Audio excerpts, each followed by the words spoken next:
លូកាជំពូក18នោះព្រះអង្គម្ចាស់ទ្រង់មានបន្ទូលជាពាក្យប្រៀបប្រដូចទៅគេដើម្បីនឹងបង្ហាញថាត្រូវតែអធិដ្ឋានជានិច្ចឥតរសាយចិត្តឡើយទ្រង់មានបន្ទូលថានៅក្នុងក្រុងមួយមានចៅក្រម្នាក់ដែលមិនកោតខ្លាចដល់ព្រះក៏មិនព្រមញញើតចំពោះមនុស្សណាផងហើយមានស្ត្រីមេម៉ាយម្នាក់នៅក្នុងក្រុងនោះដែរនាងចិត្តតែមកនិយាយនឹងលោកនោះថាសូមលោកកាត់ទោសដល់ខ្មោចសត្រូវឲ្យខ្ញុំផងតែលោកមិនទទួលព្រមជាយូរក្រែលហើយលុះក្រោយមកក៏គិតក្នុងចិត្តថាទោះបើអញមិនខ្លាចដល់ព្រះឬព្រមញញើតចំពោះមនុស្សណាក៏ដោយគង់តែអញនឹងជំនុំជម្រះឲ្យស្ត្រីមេម៉ាយនេះជាមិនខានដោយព្រោះនាងនាំឲ្យរំខានចិត្តអញខ្លាំងណាស់ក្រែងនាងចេះតែមករំអុកជានិច្ចដូច្នេះទៅនឹងនាំឲ្យអញពិបាកចិត្តទៅទៀតនោះទ្រង់មានបន្ទូលថាចូលពិចារណាសេចក្តីដែលចៅក្រមទុច្ចរិតនោះនិយាយចុះចំណែកព្រះវិញដែលទ្រង់មានព្រះハរតីអត់ធ្មត់ដល់ពួករើសតាំងរបស់ទ្រង់ដែលគេអំពាវនាវរកទ្រង់ទាំងយប់ទាំងថ្ងៃនោះតើទ្រង់មិនសងសឹកជំនួសគេដែរទេឬអីខ្ញុំ5នាក់រកគ្នាថាទ្រង់នឹងសងសឹកជំនួសអ្នកទាំងនោះជាប្រញាប់មិនខានប៉ុន្តែកាលណាក៏មនុស្សនឹងមកតើនឹងឃើញនៅមានសេចក្តីជំនឿនៅផែនដីដែរឬដូចម្ដេចឯពួកអ្នកខ្លះដែលទុកចិត្តនឹងខ្លួនគេថាគេសុចរិតហើយក៏មើលងាយដល់មនុស្សឯទៀតផង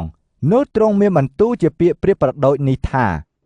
មានបុរស2នាក់ឡើងទៅអធិដ្ឋានក្នុងព្រះវិហារមួយជាពួកផារ៉ាស៊ីមួយទៀតជាអ្នកយកពន្ធអ្នកផារ៉ាស៊ីក៏ឈរតាំងអធិដ្ឋានតែម្នាក់ឯងដូច្នេះថាអោព្រះអង្គអើយទូលបង្គំអរព្រះគុណដល់ទ្រង់ព្រោះទូលបង្គំមិនដូចជាមនុស្សឯទៀតដែលជាមនុស្សប្លន់ទុច្ចរិតហើយកំផិតឬដូចជាអ្នកយកពន្ធនេះទេទូលបង្គំតមក្នុងមួយអាទិត្យ2ដងហើយក៏ថ្វាយ1ភាគក្នុង10ពីរបស់ទាំងអំបាលម៉ានដែលទូលបង្គំបានចំណេញផងឯអ្នកយកពន្ធគាត់ឈរនៅទីឆ្ងាយមិនទាំងងើបមើលទៅលើមេឃផងក៏គួរដើមទ្រង់ទូលថាអោព្រះអង្គអើយសូមទ្រង់មេត្តាអត់ទោសដល់ទូលបង្គំដែលជាអ្នកមានបាបផងខ្ញុំ5នាក់រកគ្នាថាការចុះទៅដល់ផ្ទះអ្នកនេះបានរាប់ជាសុចរិតជាជាងអ្នកមួយនោះត្បិតអស់អ្នកណាដែលដំកើងខ្លួននោះនឹងត្រូវបន្ទាបវិញហើយអ្នកណាដែលបន្ទាបខ្លួននោះនឹងបានដំកើងឡើងមានគេនាំកូនតូចមកឯព្រះយេស៊ូវដែរដើម្បីឲ្យទ្រង់បានពាល់វាតែការពួកសិស្សបានឃើញនោះក៏បន្ទោសដល់គេប៉ុន្តែទ្រង់ហៅពួកសិស្សមកមានបន្ទូលថាទុកឲ្យកូនតូចមកឯខ្ញុំឯណេះកុំខាត់វាឡើយព្រោះនគរព្រះមានសិទ្ធតែមនុស្សដូចវារាល់គ្នាដែរខ្ញុំ5នាក់រាល់គ្នាជាប្រកាសថាអ្នកណាដែលមិនទទួលនគរព្រះដូចជាកូនតូចនោះមិនបានចូលទៅក្នុងនគរនោះឡើយមាននិមឺនម្នាក់ទូលសួរទ្រង់ថាអោលោកគ្រូល្អអើយតើត្រូវឲ្យខ្ញុំធ្វើដូចម្ដេចឲ្យបានជីវិតរស់អស់កលជានិច្ច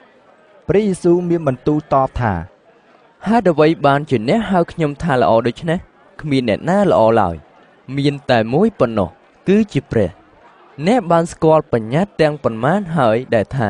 កុំឲ្យផិតឲ្យសោះកុំឲ្យសម្លាប់មនុស្សឲ្យសោះកុំឲ្យលួចឲ្យសោះកុំឲ្យធ្វើជាទីបន្តខ្លែងឲ្យសោះចូលគោរពប្រតិបត្តិដល់ឪពុកម្ដាយតែគាត់ទូលឆ្លើយថាខ្ញុំបានកាន់តាមសេចក្តីទាំងនេះតាំងតែពីក្មេងមកហើយកាលព្រះយេស៊ូវបានឮដូច្នោះនោះក៏មានបន្ទូលទៅគាត់ថាអ្នកនៅខ្វះសេចក្តីមួយទៀតដូច្នេះចូលទៅលក់របស់ទ្រព្យអ្នកទាំងប៉ុន្មានចែកទានឲ្យដល់ពួកអ្នកក្រីក្រទៅនោះអ្នកនឹងបានទ្រព្យសម្បត្តិនៅលើស្ថានសួគ៌វិញរួចចូលមកតាមខ្ញុំចុះកាលគាត់បានឮសេចក្តីទាំងនេះហើយនោះក៏កើតមានចិត្តព្រួយជាខ្លាំងព្រោះគាត់មានសម្បត្តិទ្រព្យច្រើនណាស់ព្រះយេស៊ូវក៏ឃើញថាគាត់កើតមានចិត្តព្រួយបានជាទ្រង់មានបន្ទូលថាមនុស្សអ្នកមានចូលទៅក្នុងនគរព្រះពិបាកណាស់ត្បិតដែលសត្វអូតនឹងចូលទៅតាមប្រហោងម្ជុលនោះងាយជាងអ្នកមានចូលទៅក្នុងនគរព្រះទៅទៀតពួកអ្នកដែលឮក៏ទូលសួរថាដូច្នេះតើអ្នកណាអាចនឹងបានសង្គ្រោះទ្រង់មានបន្ទូលថាការដែលមនុស្សធ្វើមិនកើតនោះព្រះទ្រង់អាចនឹងធ្វើកើតទាំងអស់នោះពេត្រុសទូលថាមើលយើងខ្ញុំបានលះចោលទាំងអស់មកតាមទ្រង់ហើយទ្រង់មានបន្ទូលទៅពួកសិស្សថាខ្ញុំ5នាក់រកគ្នាជាប្រកាសថាគ្មានអ្នកណាដែលលះចោលផ្ទះសម្បែងឪពុកម្ដាយ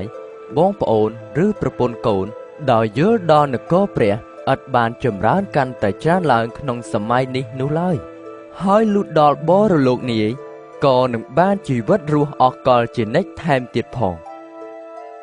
ទ្រង់ក៏យកពួក12នាក់មកមានបន្ទូលថាមើលយើងរាល់គ្នានឹងឡើងទៅឯក្រុងយេរូសាឡិមនោះគ្រប់សេចក្តីដែលពួកហោរាបានចែងទុកពីកូនមនុស្សនឹងបានសម្រេចពិតត្បិតគេនឹងបញ្ជូនលោកទៅពួកសាសដទៃគេនឹងសើចចំអកឲ្យថ្មាស់តេះដៀហើយស្ដោះដាក់លោក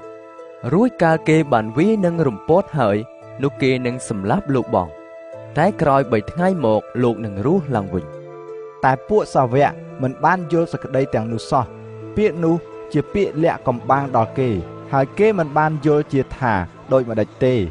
ការជិតដល់ក្រុងយេរីខូហើយនោះមានមនុស្សខ្វាក់ម្នាក់អង្គុយសុំទាននៅមាត់ផ្លូវគាត់ឮសូរសន្ធឹកមនុស្សទាំងហ្វូងដែលដើរតាមនោះក៏សួរគេថាតើមានការអ្វីគេប្រាប់គាត់ថាគឺព្រះយេស៊ូវពីស្រុកណាសារ៉េតទ្រង់យាងមករួចគាត់ស្រែកឡើងថាអោព្រះយេស៊ូវជាព្រះវង្សលូងដាវីតអើយសូមអាណិតមេត្តាដល់ទូបង្គំផងឯពួកអ្នកដែលដើរមុនគេកំហែងគាត់ឲ្យនៅស្ងៀមតែគាត់ស្រែករឹតតែខ្លាំងឡើងថាអោព្រះវង្សលូងដាវីតអើយសូមអាណិតមេត្តាដល់ទូបង្គំផងនោះព្រះយេស៊ូវទ្រង់ក៏ឈប់ហើយបង្គាប់ឲ្យគេនាំគាត់មកកាលគាត់មកជិតហើយនោះទ្រង់មានបន្ទូលសួរថាតើចង់ឲ្យខ្ញុំធ្វើអ្វីឲ្យអ្នកគាត់ទូលថាអោព្រះអម្ចាស់អើយសូមឲ្យភ្នែកទូបង្គំបានភ្លឺឡើងព្រះយេស៊ូវមានបន្ទូលទៅគាត់ថាឲ្យភ្លឺចុះសេចក្តីជំនឿអ្នកបានជួយសង្គ្រោះអ្នកហើយស្រាប់តែភ្នែកគាត់បានភ្លឺភ្លាមហើយគាត់ដើរតាមទ្រង់ទាំងពរនាសរសើរដំកើងព្រះឯមនុស្សទាំងអស់ដែលឃើញក៏សរសើរដល់ព្រះដែរ